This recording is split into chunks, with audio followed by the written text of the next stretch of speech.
नमस्कार, मी वर्षा सर्वांचं स्वागत करते। आज मी मिल्क पावडर पासून केशर पेढे बनवणार आहे। अगदी साधी सोपी रेसिपी आहे। आता रक्षाबंधन येत आहे बघा, तर तुम्ही नक्की ही रेसिपी ट्राय करू शकता।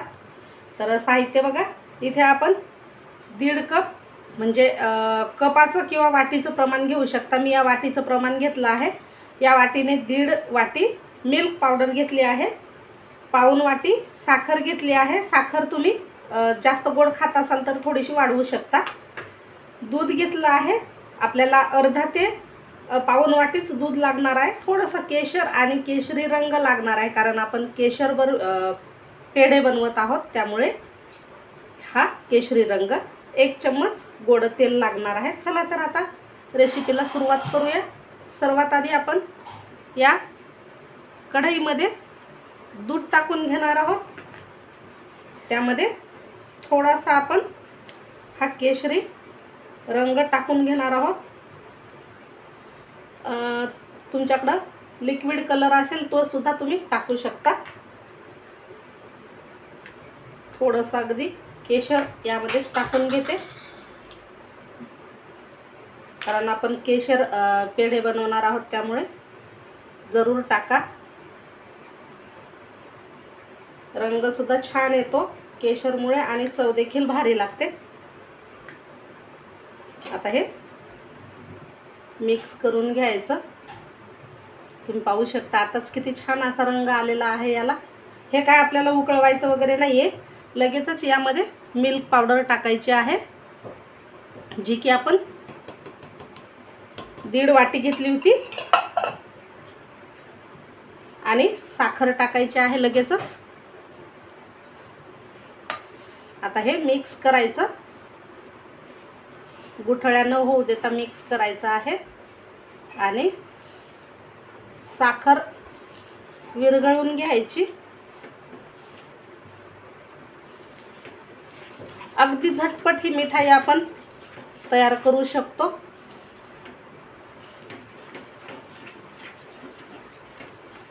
आता हे जसं जसं मिश्रण शिजेल तसं तसं घट्ट होत जातं। साखर सुद्धा चांगली एकजीव होतं यामध्ये।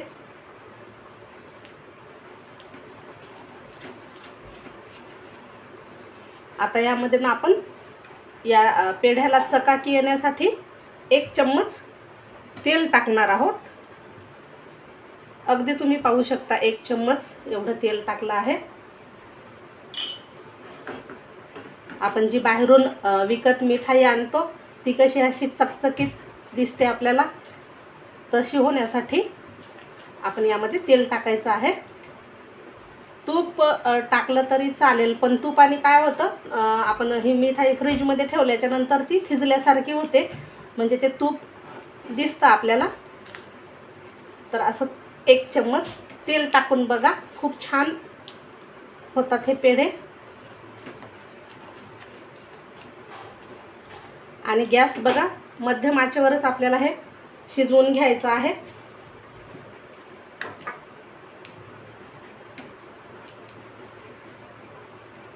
साखर मेल्ट होत आहे, सगळं छान एकजीव झालेलं आहे।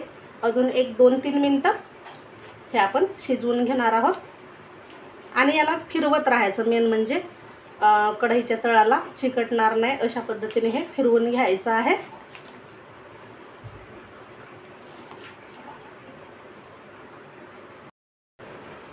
तर मस्त असं हे मिश्रण घट्ट झालं आहे। आता इथे आपण गॅस बंद करणार आहोत, कारण हे थंड झाल्याच्या नंतर सुद्धा घट्ट होते। आता इथे गॅस बंद करून घेऊ, आणि हे जे मिश्रण आहे ते अगदी गार करून घेणार आहोत आपण। त्यानंतरच याचे पेढे कसे बनवायचे ते बघणार आहोत।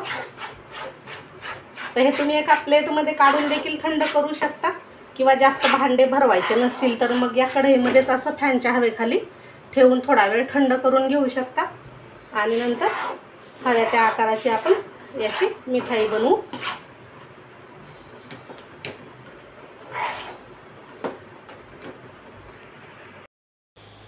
तर हे मिश्रण आपण छान असं गार करून घेतलं आहे बघा, आणि हाताला गरम वगैरे लागत नाही।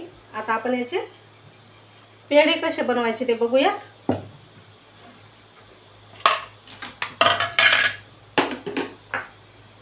वरती लावायला आपल्याला काजू बदामचे काप घ्यायचे आहेत, किंवा तुम्ही पिस्त्याचे देखील काप लावू शकता। मी इथे काजू आणि बदामचे घेतले आहे।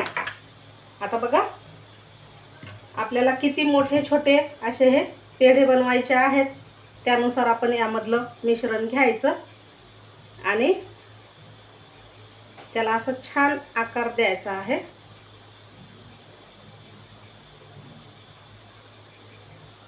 तर बघा, अशा पद्धतीचे तुम्ही पेढे बनवू शकता। यावरती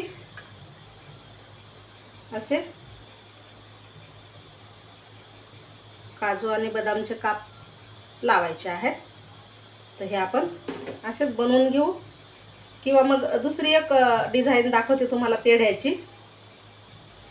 आता ही आपण थोडीशी चौकोनी टाईप बनवली आहे। आता मी इथे छोटासा असा गोळा घेतला आणि त्यावरती हा जो झाऱ्या आहे तो असा थोडासा प्रेस करायचा। अशी सुंदर डिझाइन तयार होते बघा, दिसायला सुद्धा खूप छान दिसते। असे देखील तुम्ही बनवू शकता, तुम्हाला हव्या त्या आकाराचे, छोटे मोठे गोल चौकोनी। तर असे हे पेढे बनवून घ्यायचे।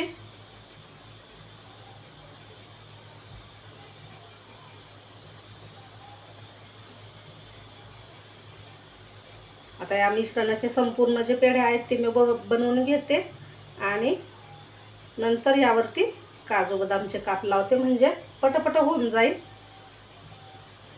खायला अप्रतिम लागतात आणि तुम्ही जर हे घरी एकदा बनवले ना तर अजिबात तुम्ही मार्केटमधून विकत आणणार नाही, इतके हे चवदार आणि छान लागतात। बनवायला सोपे, कमी साहित्यामध्ये, पाहुणे आल्यावर बनवू शकता, किंवा मग सणवाराला देखील तुम्ही हे पेढे बनवू शकता। आणि जास्त पसारा सुद्धा होत नाही। तुम्ही बघितलं, मी फक्त ह्या कढईमध्ये संपूर्ण मिश्रण मिक्स केलं, यामध्येच थंड केलं आणि पेढे तयार करून घेत आहे। आता हे संपूर्ण मी बनवून घेते। तर पहा, संपूर्ण हे पेढे जे आहेत ते मी बनवून घेतले आहेत आणि वरती मस्त असे काजू बदामचे काप लावले आहेत डेकोरेशनसाठी। खाताना सुद्धा खूप छान लागतात दाताखाली आल्यावर। तर हे आपले केशर पेढे तयार झाले आहेत। कसे झाले कमेंट करा, व्हिडिओ आवडल्यास लाईक शेअर करा आणि हो, अजून चॅनलला सबस्क्राईब केलं नसेल चॅनलला सबस्क्राईब करायला देखील विसरू नका। पुन्हा भेटू अशाच छानशा रेसिपीसह। तर हे पेढे तुम्ही नक्की करून बघा, अजिबात म्हणजे असे किचकट नाही बनवायला आणि खायला तर अप्रतिम लागतात। तुम्ही बाहेरची मिठाई विसरून जाल, इतके छान लागतात। तर नक्कीच करून बघा, सर्वांना आवडतील अशी ही मिठाई आहे। भेटू पुन्हा।